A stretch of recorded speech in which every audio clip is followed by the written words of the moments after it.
నమస్తే, మీరు చూస్తున్న టీవీ1. నేను అనిల్. సమాజంలో 80% పైగా ఉన్న మెజార్టీ జనులకే రాజ్యాధికారం దక్కాలన్న లక్ష్యంతో టీవీ9 టీవీ1 చేపట్టిన బృహత్తర కార్యక్రమానికి స్వాగతం. జ్యోతిరావు పూలే అంబేద్కర్లకు నిజమైన వారసుడిగా గుర్తింపు పొంది అంబేద్కర్ వారసులంతా రథాన్ని చిన్నాభిన్నం చేసిన సందర్భంలో అంబేద్కర్ ఎజెండానే బీఎస్పీ ఎజెండాగా మార్చుకున్న మనువాదులకు సింహస్వప్నమైన మానేశ్రీ కాంశీరామ్ బాంబ్సెప్ DS4 ద్వారా బహుజనులను చైతన్యపరిచి వారిని తిరుగులేని శక్తిగా మార్చిన కాంశీరామ్ దళిత బహుజనులకు ఆరాధ్య దైవం. ఉత్తర భారతంలో బ్రాహ్మణ బనియా మనువాదులకు వ్యతిరేకంగా రాజకీయ శక్తిగా ఎదిగి భారతదేశ రాజకీయ సూత్రాలను మార్చివేసిన రాజనీతిజ్ఞుడు కాంశీరామ్ 77వ జయంతి సందర్భంగా దళిత సేవ రాష్ట్ర కన్వీనర్ విశారదంతో చర్చిద్దాం. నమస్కారం అండి విశారదన్ గారు. సార్ నమస్తే, చెప్పండి. కాంశీరామ్ గారు 77వ జయంతి సందర్భంగా ప్రత్యేక చర్చకు మిమ్మల్ని ప్రత్యేక గెస్ట్గా మేము పిలవడం జరిగింది. అంటే కాంశీరామ్ గారి ఐడియాలజీతో మన రాష్ట్రంలో పనిచేస్తున్న మీరు చెప్పండి, అసలు కాంశీరామ్ని ఏ విధంగా మీరు గుర్తించుకుంటారు? ఎందుకు ఆ ఐడియాలజీతో మీరు పనిచేస్తున్నారు? ఇక్కడ స్పష్టంగా చెప్పాలనుకునే అంశం ఏంటండి, డాక్టర్ అంబేద్కర్ ఉద్యమానికి ఆచరణాత్మకవాది కాంశీరామ్. డాక్టర్ అంబేద్కర్ చెప్పిన పనిని చేసి నిరూపించినటువంటి మొదటి కార్యకర్త కాంశీరామ్. అందుకనే కాంశీరామ్ గారు ప్రతిసారి తాను చెప్పేటప్పుడు నేను అంబేద్కర్ చెప్పిన పనిని చేసే ఒక కార్యకర్తను అని అనేవాడు.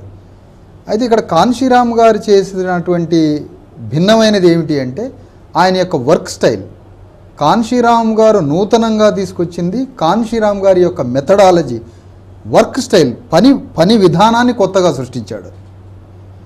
ఆయన రాజకీయాల్లో శత్రువుని అలర్ట్ కానియకుండా, శత్రువుని మేల్కొలపకుండా, శత్రువుని ధ్వంసం చేసుకుంటూ పోయే ఒక పని విధానాన్ని ఈ పార్లమెంటరీ డెమోక్రసీలో కాంశీరామ్ గారు సృష్టించిన ఒక వర్క్ స్టైల్ని కొత్తగా ప్రవేశపెట్టాడు. అందుకనే కాంశీరామ్ గారి ఉద్యమం, కాంశీరామ్ గారు నడిపించినటువంటి ఆ పని విధానం, ఆ అంబేద్కర్ ఉద్యమానికి ఆచరణాత్మకవాదే. డాక్టర్ అంబేద్కర్ యొక్క ఉద్యమానికి ఆచరణాత్మకవాది కాంశీరామ్. అయితే కాంశీరామ్ గారి ఐడియాలజీతో మీరు పనిచేస్తున్నారు. మీరు చెప్పండి, అంటే ఏ విధమైన ఆచరణలో, ఎలాంటి ప్రణాళికతో ఆయన ఉత్తర భారతదేశంలో బహుజనులకి రాజ్యాధికారాన్ని తెచ్చే విధంగా ఆ ప్రయత్నం చేశారు, అందులో విజయవంతమయ్యారు. అదే ఐడియాలజీతో మన రాష్ట్రంలో కూడా కొంతమంది పనిచేస్తున్నారు. అంటే దానికి దీనికి తేడా ఏంటి చెప్పండి. వాస్తవంగా మహారాష్ట్రలో డాక్టర్ అంబేద్కర్ ఉద్యమం, డాక్టర్ అంబేద్కర్ చనిపోయిన తర్వాత ఆ డాక్టర్ అంబేద్కర్ ఉద్యమం అంతా కూడా చిన్నాభిన్నం అయిపోయి ఆ రథం ముక్కలు చెక్కలైపోయింది. డాక్టర్ అంబేద్కర్ యొక్క వారసులుగా చెప్పుకోబడుతున్న వాళ్ళు, డాక్టర్ అంబేద్కర్ అనుయూలుగా తిరుగుతున్నటువంటి వాళ్ళు, డాక్టర్ అంబేద్కర్ కులస్తులు, అంబేద్కర్ ఆ కులానికి సంబంధించిన నాయకులు అందరూ కూడా డాక్టర్ అంబేద్కర్ ఉద్యమాన్ని తీసుకొని కాంగ్రెస్ పార్టీలో కలపడం జరిగింది. డాక్టర్ అంబేద్కర్ రూపొందించినటువంటి ఆర్పిఐ అనేటువంటి పార్టీకి సంబంధించిన నాయకులంతా ఒక దగ్గర కూర్చొని డాక్టర్ అంబేద్కర్ ఉద్యమం మనం నడపలేము, డాక్టర్ అంబేద్కర్ ఉద్యమానికి ఓట్లు రావు, సీట్లు రావు, కాబట్టి డాక్టర్ అంబేద్కర్ నడిపించినటువంటి ఈ ఆర్పిఐ పార్టీని తీసుకుపోయి కాంగ్రెస్లో కలుపుదామని నిర్ణయం తీసుకున్నారు. ఈ పరిస్థితులన్నీ కాంశీరామ్ గారు స్వయంగా మహారాష్ట్రలో ఉండి చూడటం జరిగింది. అప్పుడు కాంశీరామ్ గారు అసలు ఈ ఉద్యమం ఎందుకు ఫెయిల్ అయిపోతుంది అంబేద్కర్ ఉద్యమాన్ని గ్రహించి డాక్టర్ అంబేద్కర్ ఉద్యమానికి ఏమేమి కావాలి అని కాంశీరామ్ గారు చాలా స్పష్టంగా అధ్యయనం చేయడం జరిగింది. డాక్టర్ అంబేద్కర్ గారు మరణించడానికి ఒక 2 సంవత్సరాలకు ముందు ఆగ్రాలో డాక్టర్ అంబేద్కర్ ఒక పెద్ద సభను పెడతారు. ఆ సభ SC/ST BCల్లో ఉన్నటువంటి విద్యావంతులతోటి ఆ మీటింగ్ జరుగుతుంది. ఆ మీటింగ్లో డాక్టర్ అంబేద్కర్ ఏం చెప్తాడంటే, 40 ఏళ్ళు నేను బ్రిటిష్ వాళ్ళతోటి కాంగ్రెస్ తోటి పోరాడి విద్యావంతుల సమాజాన్ని నేను నిర్మించాను, ఇన్ని హక్కులు తీసుకొచ్చాను. ఈ విద్యావంతులు వాళ్ళ పొట్టలు వాళ్ళ కుటుంబాలే చూసుకుంటున్నారు తప్ప వాళ్ళ వెనుకున్న 90% సమాజాన్ని వీళ్ళు పట్టించుకోవట్లేదు. కాబట్టి ఈ ఉద్యోగ సమాజమే నన్ను మోసం చేసింది అని డాక్టర్ అంబేద్కర్ మనోవేదనకు గురి చెంది ఆయన మరణించడం జరిగింది. ఖచ్చితంగా అదే విషయాన్ని అధ్యయనం చేసిన కాంశీరామ్ ఉద్యోగ సమాజం మొత్తాన్ని ఆయన ఆర్గనైజ్ చేయాలని బాంబ్సెప్ అనేటువంటి సంస్థని స్థాపించి దాదాపు ఒక 20 లక్షల మంది SC/ST BC ఉద్యోగ సమాజాన్ని తయారు చేశాడు. ఆ ఉద్యోగ సమాజానికి ఉన్నటువంటి బయట ఉన్న ఉద్యోగ సమాజానికి ఉన్నటువంటి భిన్నమైన తేడా ఏంటంటే కాన్షీరామ్ గారు సృష్టించినటువంటి బామ్సెఫ్ అనేటువంటి ఉద్యోగ వేదిక అది ఉద్యోగుల వేదికే, కానీ అది ఉద్యోగుల కొరకు మాత్రం కాదు. తమ వెనుకున్న సమాజాన్ని రాజ్యాధికారంలోకి తీసుకొచ్చేటువంటి ఉద్యమం. కాబట్టి చదువుకున్న విద్యావంతులే తమ వెనుకున్న సమాజాన్ని మార్చగలరు తప్ప కూలీనాలు చేసుకునే నిరక్షరాస్యులు తమ సమాజాన్ని మార్చలేరనే ఉద్దేశంతో కాన్షీరామ్ గారు బామ్సెఫ్ అనే సంస్థని 1978లో నిర్మిస్తారు. ఆ బామ్సెఫ్ తను ఒక్కడి ద్వారా నిర్మాణమైనటువంటి ఆ ఉద్యమం దేశవ్యాప్తంగా 20 లక్షల మంది ఉద్యోగులతోటి ఆ ఉద్యమాన్ని నిర్మించి ఆ బామ్సెఫ్ని pay back to the society, మీ వెనుకున్న సమాజానికి ఏదైనా ఇవ్వాలి అని ఆ ఉద్యోగుల నుంచి ట్రెజర్ని, ఆర్థిక వనరుల్ని, టైంని, కాలాన్ని, టాలెంట్స్ని, తమకున్నటువంటి టాలెంట్ని, ఈ 3 నిధుల్ని కాన్షీరామ్ గారు ఉద్యోగుల సమాజం నుంచి స్వీకరించి ఉద్యోగ సమాజాన్ని తమ వెనుకున్న సమాజానికి పంపి నిరక్షరాస్యులైనటువంటి సమాజాన్ని, కోట్లాది మంది ప్రజల్ని ఈ 25 లక్షల మంది ఉద్యోగులతోటి ఆయన ఆర్గనైజ్ చేయడం జరుగుద్ది. దాని యొక్క స్వరూపమే బామ్సెఫ్ యొక్క జాతీయ సమావేశం చండీగఢ్లో, ఢిల్లీలో 20 లక్షల మంది, 15 లక్షల మంది ఉద్యోగులతోటి జరుగుతూ ఉంటుంది. ఇప్పుడు మానేశ్వరి కాన్షీరామ్ గారి అంటే ఆయన జీవిత విశేషాలని ఒకసారి మాకు గుర్తు చేయండి. అంటే టీవీ1 ప్రేక్షకుల ద్వారా అంటే ఈరోజు పుట్టిన జయంతి సందర్భంగా ఆయన గుర్తు చేసుకుంటూ ఆయనకు సంబంధించిన కొన్ని విశేషాలను మీరు మీ నోటి ద్వారా చెప్తే మాకు బాగుంటుందని మీరు చెప్పండి సార్. కాన్షీరామ్ గారి యొక్క చిత్రపటాన్ని మొదటగా మనం చూద్దాం ఒకసారి. ఇది కాన్షీరామ్ గారి యొక్క చిత్రపటం. కాన్షీరామ్ గారి యొక్క చిత్రపటాన్ని కూడా ఆంధ్ర రాష్ట్రానికి పరిచయం చేయాల్సిన పరిస్థితి కూడా ఉంది. ఎందుకంటే మన రాష్ట్రంలో అందరు నాయకులకి బాగా మీడియా ప్రచారం ఉంది, కానీ కాన్షీరామ్ గారికి మీడియా ప్రచారం లేదు. అనుకున్నంతగా కాన్షీరామ్ గారు ప్రజల్లోకి ఈ మీడియా తీసుకెళ్ళలేకపోయింది. ఎంతోమంది అగ్రవర్ణ నాయకులు ఈ సమాజానికి తెలుసు, కానీ కాన్షీరామ్ గారి యొక్క చిత్రపటం ఈ సమాజానికి తెలియలేకపోవడం ఓ విచారకరం. ఇది కాన్షీరామ్ గారి యొక్క చిత్రపటం. కాన్షీరామ్ గారు 1934 ఏప్రిల్ 15వ తారీఖున మార్చి 15వ తారీఖున హోషియాపూర్ జిల్లా పంజాబ్ రాష్ట్రంలో ఖవాస్పూర్ గ్రామంలో కాన్షీరామ్ గారు ఒక సిక్కు మతాన్ని విశ్వసిస్తున్నటువంటి చమార్ కులంలో ఆయన గారు పుట్టారు. బిషన్ సింగ్ కౌర్, హరిసింగ్ తేల్ సింగ్ వాళ్ళ సంతానం, చివరి సంతానంగా కాన్షీరామ్ గారు పుట్టడం జరిగింది. కాన్షీరామ్ గారు ఆ తర్వాత బిఎస్సి జీవశాస్త్రం చదువుకున్నారు. కాన్షీరామ్ గారు బిఎస్సి చదివిన తర్వాత ఆయన భౌతికంగా బహు అందగాడు. ఎన్నో పెళ్లి సంబంధాలు వచ్చినప్పటికీ వాటన్నింటినీ తిరస్కరిస్తూ తను తలకి చుట్టుకున్నటువంటి ఆ సిక్కు మతానికి సంబంధించిన సాంప్రదాయాన్ని కూడా పక్కన పెట్టి ఆయన ఉర్దూ మీడియంలోనే బిఎస్సి చదువుకున్నారు. ఆ తర్వాత భూవైజ్ఞానిక సర్వేలో డెహ్రాడూన్లో ఉద్యోగం చేశారు. లేదండి, దానికి ముందు భూవైజ్ఞానిక కేంద్రం డెహ్రాడూన్లో మనకి ఉప్పల్లో ఉన్నటువంటి సర్వే ఆఫ్ ఇండియా లాంటి విభాగమే అక్కడ ఒకటి ఉంది. ఆ భూవైజ్ఞానిక కేంద్రంలో ఉద్యోగం చేసేటప్పుడు అదే సమయంలో ఆయన ఉద్యోగం చేస్తున్న క్రమంలోనే 1956లో డాక్టర్ అంబేద్కర్ చనిపోతారు. అంబేద్కర్ చనిపోయిన సంగతి వాస్తవానికి కాన్షీరామ్కి తెలియదు. కాన్షీరామ్ గారి రూమ్లో గైని అని అతని సహచరుడు అన్నం తినడం 2 రోజులు మానేస్తాడు. మానేసినప్పుడు కాన్షీరామ్ గారు అడుగుతారు, ఎందుకు నువ్వు భోజనం చేయట్లేదని.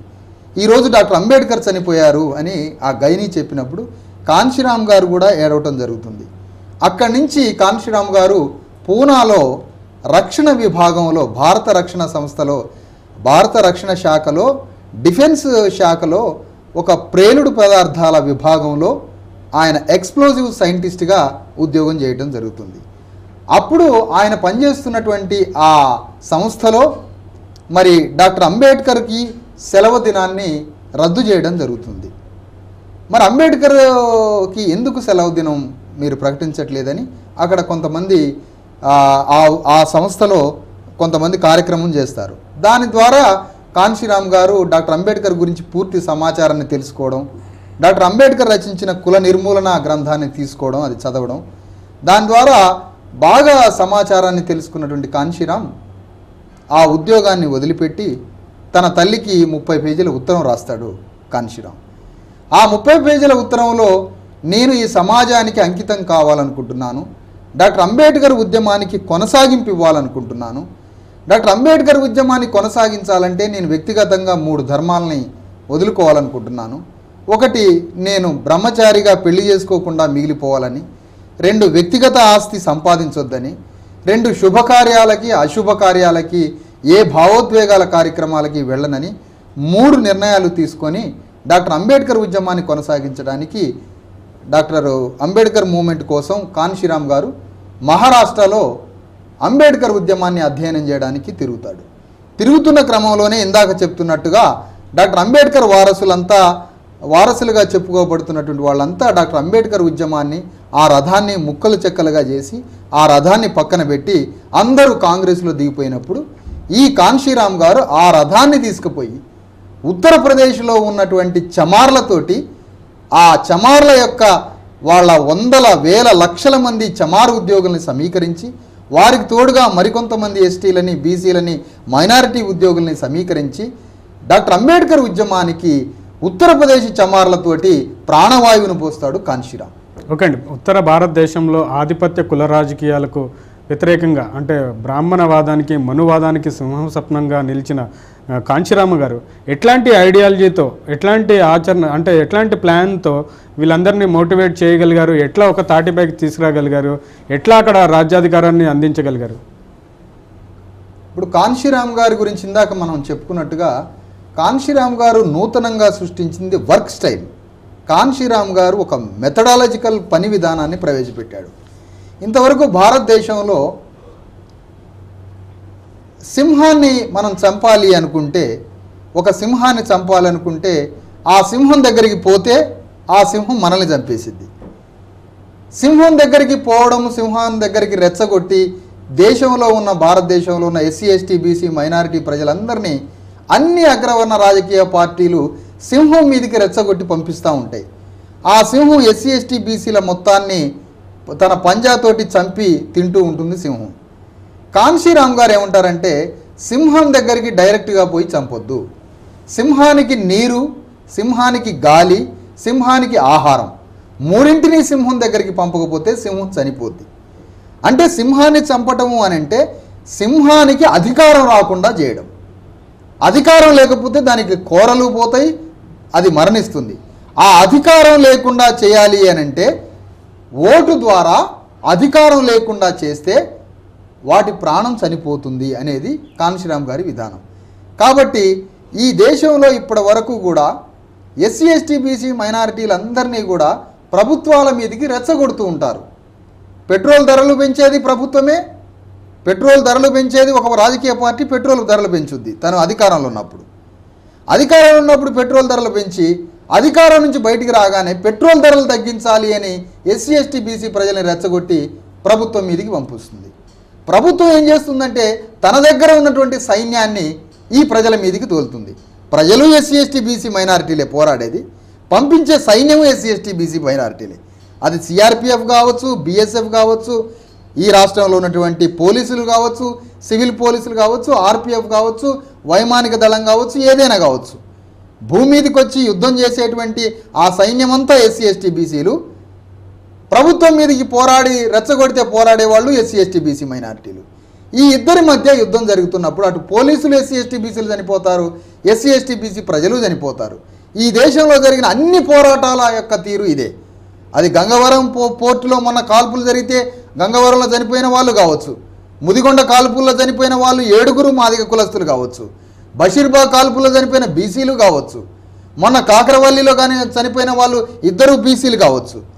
ఈ దేశంలో, ఈ రాష్ట్రంలో పోలీసుల చేత ఆ కాల్పుల్లో, ఆ లాఠీల్లో, ఆ దెబ్బల్లో తగిలినటువంటి వాళ్ళు మొత్తం కూడా ఎస్సీ, ఎస్టీ, బీసీలే. అంటే ఎస్సీ, ఎస్టీ, బీసీ ప్రజలకి, ఇటువైపు ఉన్నటువంటి ఎస్సీ, ఎస్టీ, బీసీ పోలీసులకి మధ్య ఎప్పుడు ఘర్షణ జరుగుద్ది. పోలీసులను పంపే అగ్రవర్ణ రాజ్యాలు పదిలంగా జాగ్రత్తగా ఉంటాయి. అటు ఎస్సీ, ఎస్టీ, బీసీ ప్రజల్ని రెచ్చగొట్టే పంపే రాజకీయ పార్టీల అగ్రవర్ణాలు వీళ్ళు ప్రశాంతంగా జీవిస్తారు. ఇది మహాభారతంలో కురుపాండవుల మధ్య ఒక సింహాసనం మారడానికి, కురుపాండవులు వాళ్ళు అన్నదమ్ములు రాజ్యం మారడానికి వాళ్ళ రాజ్యం సీటు మారేసరికి వాళ్ళిద్దరి మధ్య యుద్ధం జరుగుద్ది. యుద్ధం ముగిసిన తర్వాత అన్నలదమ్ములు రాజ్యం మారుతారు. యుద్ధం అయిపోయినాక చూస్తే ఈ దేశంలో మూలవాసులంతా మరణించి ఉంటారు. ఓకే అండి, ఓకే. మీతో మాట్లాడడానికి కందుకూరు నుంచి వెంకటేశ్వర్లు లైన్లో ఉన్నారు. వెంకటేశ్వర్లు గారు, hello sir. Thank you sir. ముందుగా టీవీ వన్ వారికి పాదాలు అన్నాను సార్. ఓకే, మీ టీవీ వాల్యూమ్ తగ్గించి మాట్లాడండి వెంకటేశ్వర్లు గారు. Okay, thank you sir. చెప్పండి సార్. దళిత శక్తి కన్వీనర్ గారు విశారదంతో ఒకసారి మాట్లాడాలి. మాట్లాడండి సార్. విశారదన్ సార్, నమస్తే సార్. నమస్తే, చెప్పండి. మన ఇటీవల ప్రకాశం జిల్లాలో దళితులకి రాజ్యాధికారం అనే మీటింగ్ పెట్టినప్పుడు మీ మెసేజ్ విన్నాం సార్. చాలా చక్కగా మంచి మెసేజ్ ఇచ్చారు. ఇప్పుడు కూడా మాన్యశ్రీ కాంచీరామ్ గారి 77వ జయంతి మీరు చెప్పినటువంటి చక్కటి మెసేజ్ మేము కూడా బాన్సెఫ్ లో ఉన్నటువంటి సభ్యులం సార్. మీరు ఇచ్చినటువంటి చక్కటి మెసేజ్ మాకెంతో స్ఫూర్తిదాయకం. మరి ఒక్క విషయాన్ని సార్ మీకు ఈ యొక్క టీవీ వన్ ద్వారా మరి ఈ లోకానికి చెప్పాలని ఒక చిన్న విన్నపం సార్. దయచేసి మన్నించాలి మా యొక్క విన్నపాన్ని. సార్, అంబేద్కర్ గారు కాంచీరామ్ గారికి ఆదర్శంగా ఏ విధంగా ఉన్నాడో మీరు చక్కటి విషయాన్ని చెప్పారు సార్. అయితే ఇక్కడ అంబేద్కర్ ఏ విధంగా మన సమాజానికి ఈ విద్యార్థి లోకానికి మెజారిటీకే రాజ్యాధికారం రావాలంటే ఎలా ఉండాలో చాలా విషయాలు అంబేద్కర్ గారు తన తత్వశాస్త్రంలో చెప్పాడు సార్. అయితే అంబేద్కర్ తన జీవితంలో చిన్న సహాయం చేసినటువంటి మనిషిని కూడా మర్చిపోలేదు సార్. ఇంకొక విషయం ఏంటంటే ఆయన ఖర్చు పెట్టేటప్పుడు ఒకసారి చూసినట్లయితే ఆయన రూమ్మేట్ అస్తోస్కర్ అనేటువంటి వ్యక్తి 8 పౌండ్లతోటి తన జీవితాన్ని గడిపెడతారు, అతి తక్కువ ఖర్చుతోటి. అంటే ఈ మాటలు ఎందుకు చెబుతున్నానంటే దళితులు అనవసరమైనటువంటి ఖర్చులకి, తాగుడికి, వ్యసనాలకి బానిసైపోయి తన జీవితాలు వ్యర్థపరుచుకున్నటువంటి క్రమంలో దళితులు ఏ విధంగా ముందుకెళ్లాలనేటువంటి క్రమంలో ఇప్పుడు బెంజమిన్ ఫ్రాంక్లిన్ గారు 20 పౌండ్లతోటి తన జీవితాన్ని నెలకు ఖర్చు పెట్టారు సార్. అయితే 28 పౌండ్లతోటి అంబేద్కర్ గారు తన నెల జీవితాన్ని గడిపెడతారు. అంటే దళితులకి ఖర్చులు తగ్గించి వారి యొక్క ఉన్నటువంటి ధనాన్ని ఈ బడుగులకి తన ఉద్యోగస్తులైనా కానీ ఈ చదువుకునేటువంటి విద్యార్థులైనా కానీ తన ఖర్చును తగ్గించుకొని అంబేద్కర్ ఆలోచన విధానంలో అంబేద్కర్ కాలాన్ని ఎప్పుడు కూడా వృధా చేయలేదు సార్. ఒక్క సెకండ్ కూడా వృధా చేయనటువంటి గొప్ప మహాత్ముడు ఈ భారతదేశంలో కానీ ప్రపంచ దేశాల్లో కానీ ఉన్నటువంటి వ్యక్తి ఎవరంటే అంబేద్కర్ కదా సార్. అంటే ఈ అంశాలన్నీ కూడా నిగూఢంగా ఉన్నటువంటి అంబేద్కర్ ఆలోచన విధానాన్ని మాన్యశ్రీ కాంచీరామ్ గారు ఆదర్శంగా తీసుకొని సైకిల్ తొక్కుంటే ఈ భారతదేశం మొత్తం కూడా తిరిగాడు. కాబట్టి ఈ అంశాన్ని విశారదన్ గారు సార్ మీరు చాలా చక్కటి వాక్చాతుర్యం కలిగిన వ్యక్తి గారు, చాలా చక్కటి మెసేజ్ ఇస్తారు, చాలా ఆదర్శవంతమైనటువంటి జీవితం సార్ మీది. దయచేసి అంబేద్కర్ ఆలోచన విధానాన్ని విద్యార్థులకు కానీ ఈనాటి సమాజంలో ఉన్నటువంటి దళితులు అనవసరంగా వ్యర్థపరుస్తూ థ్యాంక్ యూ వెంకటేశ్వర్లు గారు. మీరు చెప్పండి. వెంకటేశ్వర్లు గారు అడిగారు అదే వ్యసనాలకి బానిసత్వం అయ్యారని, ఈ అలవాట్లు పోగొట్టుకోవాలి. మీరిచ్చే అంటే మీరు అంబేద్కర్ ఐడియాలజీని ఫాలో అవుతారు కాబట్టి మీరు విద్యార్థి లోకానికి కానీ ఉద్యోగ సంఘాలకు కానీ మామూలు యువతకు కానీ మీరు ఇచ్చే మెసేజ్ ఏంటని వెంకటేశ్వర్లు గారు అడుగుతున్నారు. మన సమాజం నాయకత్వం లేని సమాజం. ప్రధానంగా మనకి అసలు నాయకత్వమే లేదు. మనకు ఉద్యమాలే కరువైన ఈ పరిస్థితుల్లో మన సమాజానికి, దళిత సమాజానికి ప్రభావశీలమైనటువంటి లీడర్షిప్ కావాలి. అంటే ఇన్ఫ్లుయెన్స్డ్ పర్సనాలిటీస్ మన దాంట్లో ఉండాలి. మనకి బంధు నాయకత్వం లేదు, సంఘ నాయకత్వం లేదు. మనల్ని ఎలాంటి నాయకుడు మన సమాజాన్ని నడిపించలేదు. ఉత్తర భారతదేశంలో సంత్ రవిదాస్ అనేటువంటి ఒక గొప్ప నాయకుడు అక్కడున్న ఉత్తర భారతదేశ ఎస్సీ ఎస్టీ బీసీలందరినీ బ్రాహ్మణీయ వ్యవస్థకి ఎదురుగా అభిముఖంగా మూమెంట్ నడిపాడు సంత్ రవిదాస్. మన సౌత్ ఇండియా వచ్చేసరికి ఇక్కడ మన ప్రజలకి కొంత క్రైస్తవ మతం, కొంత అంబేద్కర్ పరిచయం తప్ప మన సమాజాన్ని నడిపించే నాయకత్వం లేక ఆ ప్రభావశీలమైనటువంటి వ్యక్తులు అంటే వ్యక్తిగతంగా వాళ్ళ యొక్క వ్యక్తిత్వము ఆచరణాత్మకంగా ఉండాలి, వారికి జ్ఞానము తోడు కావాలి.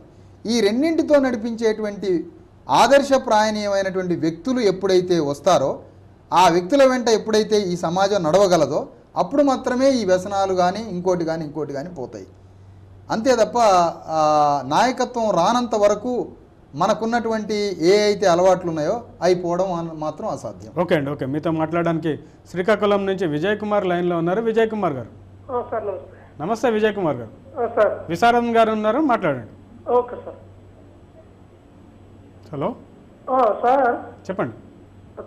దళితులకి అధికారం రావాలి అంటే ఇప్పుడు వచ్చినటువంటి వాళ్ళు కూడా అధికారం వచ్చినటువంటి వాళ్ళు కూడా దళితులకి వచ్చిన తర్వాత అగ్రవర్ణాలు ఏం చేస్తున్నారో అదే పద్ధతిలో వెళ్తుంది కానీ వాళ్ళు మళ్ళీ దళితులకు మేము దళితుల సంఘాల నుండి వస్తున్నాం, లేకపోతే దళితులకు మేము మేలు చేయాలి అన్నటువంటి ఆలోచన మర్చిపోతుంది. బీసీ ఏమైనా ఉండే, దళిత సంఘాల నుండి ఏమైనా ఉండే, ఎవరైనా సరే వాళ్ళకి అధికారం వచ్చిన తర్వాత అగ్రవర్ణాల నాయకులు ఏ విధమైనటువంటి ఆలోచనతో ఉన్నారో అదే ఆలోచనలోకి వెళ్తున్నారు. దీంతో మీ అభిప్రాయం ఏంటి? Okay thank you. అదే ఎవరైతే రిజర్వేషన్ ఫలాలతో ఒక స్థాయికి ఎదిగిన తర్వాత, లేకపోతే ప్రజాప్రతినిధులుగా ఎదిగిన తర్వాత వీళ్ళు ఆ దళిత బహుజనులకి ఏం చేస్తున్నారని చెప్పి ప్రశ్నిస్తున్నారు. ఇప్పుడు ఇక్కడ విషయం ఏంటంటే, ఒక మనిషి, ఒక దళితుడు అంబేద్కర్ ద్వారా లబ్ధి పొందాడు మాత్రమే తప్ప అంబేద్కర్ నిర్మించినటువంటి ఉద్యమంలో అతను భాగస్వామి కాడు. అంబేద్కర్ ఇచ్చినటువంటి జ్ఞానాన్ని అతను అధ్యయనం చేసినవాడు కాదు. అంబేద్కర్ ఉద్యమంలో బాలుడుగా ప్రవేశించి ఆ ఉద్యమంలో క్రమంగా అతను ఎదిగినప్పుడు మాత్రమే అతని నుంచి సమాజానికి ఏమైనా ప్రయోజనం చేకూరుద్ది.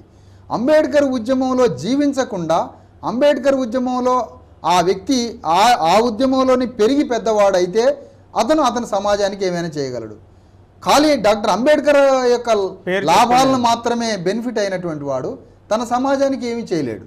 కాబట్టి ఉద్యమ భావజాలంలో పెరిగి పెద్ద కావాలి. ఉత్తర భారతదేశంలో ఉద్యోగులందరినీ కూడా కాన్షీరామ్ గారు అంబేద్కర్ ఉద్యమంలో, అంబేద్కర్ నడిపించినటువంటి ఉద్యమంలో ఆ ఉద్యోగులందరినీ తీసుకొచ్చి అందులో పెంచి పెద్దవాళ్ళని చేశాడు ఉద్యోగుల్ని. అంటే ఉద్యమంలో పెరిగి పెద్దగా అయినప్పుడు మాత్రమే ఉద్యోగుల నుండి సంఘానికి ఏమైనా వస్తుంది. ఉద్యమంలోకే రాని వ్యక్తికి సంఘానికి చేయాలన్న ఆలోచన ఎట్లా వస్తుంది? ఓకే అండి, మీతో మాట్లాడడానికి హైదరాబాద్ నుంచి శర్మ లైన్లో ఉన్నారు. శర్మ గారు మాట్లాడండి. Good evening sir. Good evening అండి. Good evening sir. మీ టీవీ వాల్యూమ్ తగ్గించి మాట్లాడండి శర్మ గారు. మాట్లాడండి. విశారదన్ గారు ఉన్నారు, మాట్లాడండి. సార్ విశాఖ గారు, good evening sir. Good evening అండి. హలో సార్, నేను ఎన్నో స్పీచ్లు విన్నాను, మీరు చాలా బాగా ఎక్స్ప్లెయిన్ చేయడం. హలో చెప్పండి, మీ ప్రశ్న సూటిగా అడగండి. ఐ మీన్ చాలా స్పీచ్ల్లో నేను విన్నది ఏంటంటే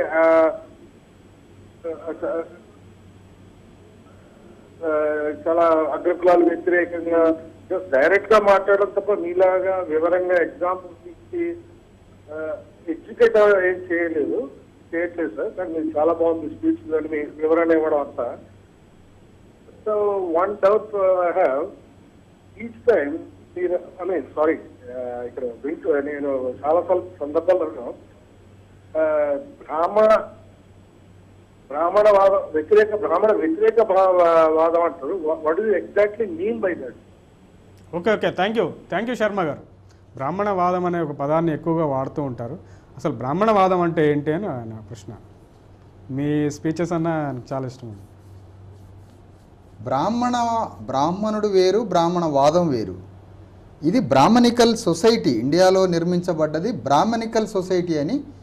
ఈ సొసైటీని బ్రాహ్మణులు నిర్మించారు కాబట్టి, వాళ్ళు సృష్టించిన విలువలతో ఈ సంఘాన్ని నిర్మించారు కాబట్టి ఇది బ్రాహ్మణికల్ సోషల్ ఆర్డర్ అని చెప్తాము. బ్రాహ్మణికల్ సామాజిక వ్యవస్థ, ఇది నిట్ట నిలువుగా ఉన్నటువంటి వ్యవస్థ. ఇది స్తూపాకారంగా నిర్మించారు. ఈ సమాజంలో బ్రాహ్మణులు, క్షత్రియులు, వైశ్యులు, ఆ తర్వాత శూద్రాగ్ర వర్ణాలు, ఆ తర్వాత శూద్రులు, ఆ తర్వాత అతిశూద్రులు. ఈ సంఘంలో బ్రాహ్మణులకి అత్యధికమైనటువంటి సంఘంలో ప్రాధాన్యత. వారు ఈ భారతదేశాన్ని పరిపాలించేటువంటి పరిపాలకుల్ని తమ చేతిలో ఉంచుకొని ఈ దేశాన్ని పరిపాలించే అధికారాన్ని వాళ్ళు తీసుకున్నారు. క్షత్రియులు ఈ దేశాన్ని పరిపాలించాలి, వైశ్యులు వ్యాపారం చేయాలి, లేకపోతే వ్యవసాయం చేయాలి.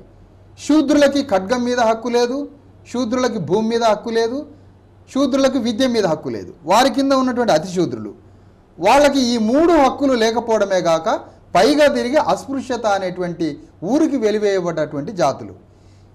ఈ చెప్పినటువంటి ఇవన్నీ హిందూ ట్రెడిషన్ మాత్రమే కాదు. ఇది హిందూ సాంప్రదాయము, బ్రాహ్మణికల్ సాంప్రదాయాలు మాత్రమే కాదు, ఇవి శాసనాలు, చట్టాలు.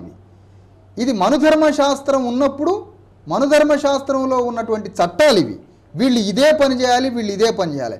అలాంటి మనుధర్మశాస్త్రం తయారై 2000 సంవత్సరాలైంది. 2000 సంవత్సరాలు మనుధర్మ సమాజం, మనుధర్మ శాస్త్రమే కాన్స్టిట్యూషన్. 560 సంవత్సరాలకి మనుధర్మ శాస్త్రమే కాన్స్టిట్యూషన్. దాని ప్రకారమే ఈ సొసైటీ నడిచింది. కాబట్టి ఇందులో ప్రజలు 85% మంది ప్రజలకి భూమి మీద హక్కు లేదు, విద్య మీద హక్కు లేదు, మరి ఖడ్గం మీద, రాజ్యం మీద హక్కు లేదు. పైగా వీళ్ళు అస్పృశ్యులు. అంటే ఈ సమాజంలో లబ్ధిదారులైనటువంటి బెనిఫిషరీ సమాజం బ్రాహ్మణులు, క్షత్రియులు, వైశ్యులు మాత్రమే. కాబట్టి ఈ సొసైటీలో ఉత్పాదక శక్తులు ఏవైతే ఉన్నాయో, నిరంతరం శ్రమించే ఉత్పాదక శక్తులకి వాళ్ళకి తిండి లేదు, వాళ్ళకి చదువు లేదు, విశ్రాంత వర్గాలకి అన్నీ ఉన్నాయి. కాబట్టి ఈ సిస్టాన్ని హారిజెంటల్ సొసైటీగా నిర్మించడం, నిట్ట నిలువుగా ఉన్న సమాజాన్ని హారిజెంటల్ సొసైటీగా నిర్మించి అందరికీ భూమి మీద సమాన భాగస్వామ్యం, అందరికీ విద్య మీద భాగస్వామ్యం, అందరికీ రాజ్యాధికారంలో భాగస్వామ్యం, అందరికీ సమాజంలో, సంస్కృతిలో, సంపదలో, విద్యలో, ఉద్యోగాల్లో అందరికీ సమప్రాధాన్యత, ఈక్వల్ ట్రీట్మెంట్, సమ ఆదరణ అన్నీ కూడా సమానంగా పంచుకొని అందరూ సుఖశాంతులతో బ్రతకడం అనేది బహుజన సిద్ధాంతం. ఈ బహుజన సిద్ధాంతాన్ని గౌతమ బుద్ధుడు ప్రవేశపెట్టాడు. గౌతమ బుద్ధుడు అనేది సామాజిక ప్రజాస్వామ్యం, సంఘంలో అందరూ కలిసి ఉండేటువంటి ఒక జీవన విధానాన్ని, సోషల్ డెమోక్రసీని గౌతమ బుద్ధుడు ప్రవేశపెట్టాడు. ఆ సోషల్ డెమోక్రసీని గౌతమ బుద్ధుడు చనిపోయిన తర్వాత జ్యోతిరావు ఫూలే కొనసాగించాడు. ఆ సోషల్ డెమోక్రసీ అనే బహుజనవాదాన్ని జ్యోతిరావు ఫూలే తర్వాత సాహు మహారాజ్ కొనసాగించాడు. సాహు మహారాజే అంబేద్కర్ని చదివించాడు. డాక్టర్ అంబేద్కర్ తన ఉద్యమంలో గౌతమ బుద్ధుడు చెప్పినటువంటి ఈ సంఘంలో సర్వసంపద, సర్వజ్ఞానము అందరూ ప్రజలు పంచుకోవాలనే గౌతమ బుద్ధుడి బోధనలని ప్రవేశపెట్టాడు ఇండియన్ కాన్స్టిట్యూషన్లో. అందుకనే ప్రియాంబుల్, ఇండియన్ కాన్స్టిట్యూషన్ ప్రియాంబుల్లో గౌతమ బుద్ధుడి బోధనల స్ఫూర్తే ఇండియన్ కాన్స్టిట్యూషన్లో ఉంటుంది. అందుకని ఆధునిక గౌతమ బుద్ధుడు అంబేద్కర్ అనే పేరుంది. ఈ డాక్టర్ అంబేద్కర్ రాసినటువంటి భారత రాజ్యాంగం అనేటువంటి సాధనాన్ని కాన్షీరామ్ గారు బహుచక్కగా ఉపయోగించి, భారత రాజ్యాంగంకు రాయకముందు రాజుల కడుపున రాజులే పుట్టేది, రాజ్యాంగం రాసిన తర్వాత ఒక చర్మకారుడు కడుపున కూడా చక్రవర్తి పుట్టొచ్చు అనేది ఇండియన్ కాన్స్టిట్యూషన్. ఆ ఇండియన్ కాన్స్టిట్యూషన్ని ఆధారం చేసుకొని, దాన్ని సాధనంగా చేసుకొని కాన్షీరామ్ గారు ఒక చర్మకారుడు స్త్రీ, ఒక చర్మకారుల బిడ్డ అయినటువంటి మాయావతిని ఆ రాష్ట్రానికి ముఖ్యమంత్రిని చేస్తాడు. వారు అడిగిన క్వశ్చన్ ఏంటంటే, బ్రాహ్మణికల్ సిస్టంలో అందరికీ భాగస్వామ్యం లేదు కాబట్టి కాన్షీరామ్ గారు కానీ, అంబేద్కర్ కానీ, మాయావతి కానీ, గౌతమ బుద్ధుడు కానీ బ్రాహ్మణిజానికే వ్యతిరేకం. అంటే ఈ సిస్టంతో ఉన్నటువంటి విలువలకు వ్యతిరేకం, బ్రాహ్మణుడికి వ్యతిరేకం కాదు. జ్యోతిరావు ఫూలే వాళ్ళు ఒక బ్రాహ్మణుడు, ఒక వితంతువు ఎవరైతే ఉన్నారో ఆ వితంతువు గర్భధారణ అయితే ఆ పిల్లవాడు, బ్రాహ్మణుడు పిల్లవాడిని తీసుకొని జ్యోతిరావు ఫూలే భార్య ఇద్దరూ తమ కుటుంబానికి ఆ పిల్లవాడిని తీసుకొచ్చి పెంచి పెద్ద చేసి అతన్ని డాక్టర్ని చేసి చదివించి ఆ బ్రాహ్మణుని సమాజంలో ఈ జ్యోతిరావు ఫూలే ఆస్తులు, తనకున్న ఇల్లు వాకిలి మొత్తం ఆ బ్రాహ్మణుడికి ఇచ్చి అతన్ని గొప్ప డాక్టర్ని చేశారు. డాక్టర్ అంబేద్కర్ కూడా బ్రాహ్మణులకు ఎంతో మందికి సాయం చేశాడు. కాన్షీరామ్ గారి ఉద్యమం ఈరోజు ఉత్తరప్రదేశ్లో బ్రాహ్మణులకి ఎంతో ప్రథమ స్థానాన్ని అక్కడ రాజ్యంలో వాళ్ళ జనాభాకు తగ్గ వాటా ఇచ్చారు. We are against Brahmins, we are against only Brahminical society. Okay వీక్ష, ఇప్పుడు కార్యక్రమంలో ఒక బ్రేక్ తీసుకుందాం. బ్రేక్ తర్వాత చర్చా కార్యక్రమం తిరిగి కొనసాగుతుంది.